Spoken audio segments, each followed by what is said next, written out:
Hi friends, welcome to Siva Swiggy channel. நம்ம இன்னைக்கு என்ன தெரியுங்களா செய்ய போகிறோம்? ஆமாங்க, டிஃப்ரெண்ட்டாக டேஸ்டாக எல்லாரும் ஈவினிங்கில் விரும்பி சாப்பிடக்கூடிய ஒரு கேக் ரெசிபி தாங்க செய்ய போகிறோம்.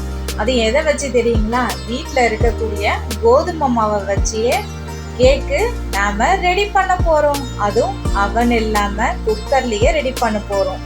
ஸோ எப்படி செய்யலாம்னு பார்க்கலாங்களா? வாங்க வீடியோக்குள்ளே போகலாம்.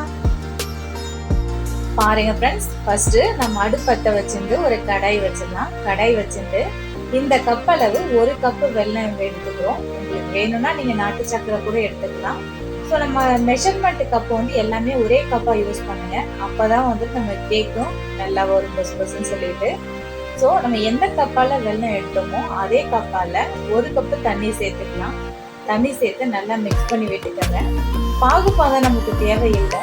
நம்ம வெல்லம் அப்படின்னு எடுத்துக்கிட்டோம்னாக்கா சின்ன சின்ன கல் மண் இருக்கும் அடியில்.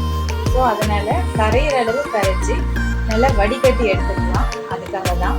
ஸோ பாருங்க ஃப்ரெண்ட்ஸ், எந்த அளவுக்கு நமக்கு கரைஞ்சி வந்திருக்குன்னு சொல்லிட்டு.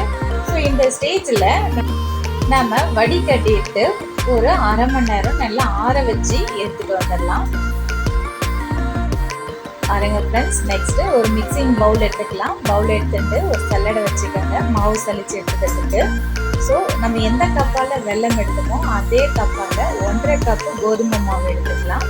கோதுமை மாவு எடுத்துட்டு அது கூட ஒரு தேக்கரண்டி ஃபுல்லாக பேக்கிங் பவுடர் சேர்த்துக்கலாம். எந்த அளவுக்கு பேக்கிங் பவுடர் சேர்க்குறோமோ அந்த அளவுக்கு கேக்கு புஸ்ஸுன்னு வரும் அப்படி.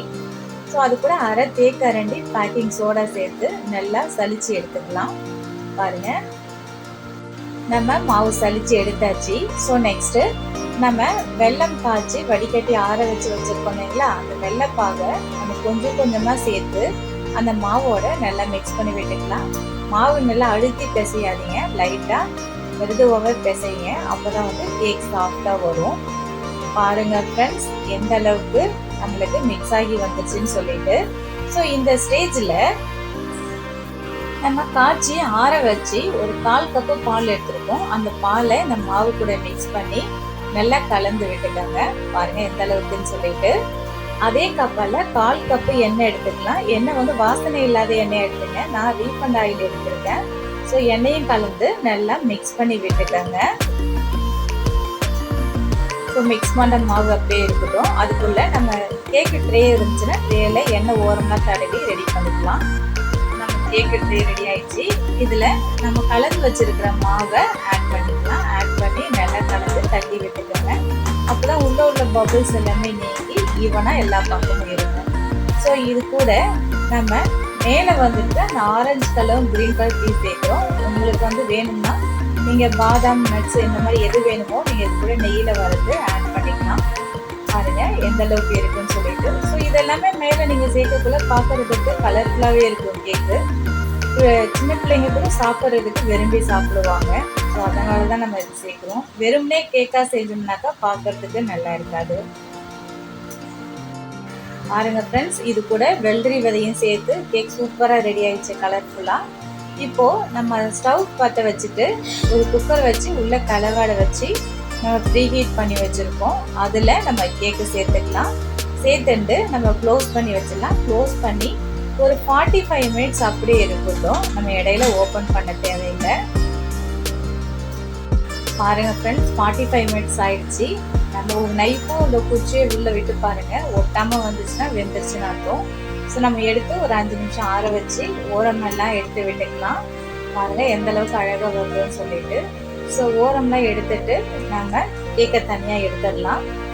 பாருங்க பாருங்க ஃப்ரெண்ட்ஸ், நமக்கு கோதுமை மாவில் கேக்கு ரெடி ஆயிடுச்சு. ஸோ பாருங்க எவ்வளோ கலர்ஃபுல்லாக இருக்குன்னு சொல்லிட்டு பார்க்குறதுக்கு. நம்ம ஊற்றுனது கொஞ்சமாவது தான் ஊற்றணும், பட் அழகாக புக்குன்னு வந்துடுச்சு.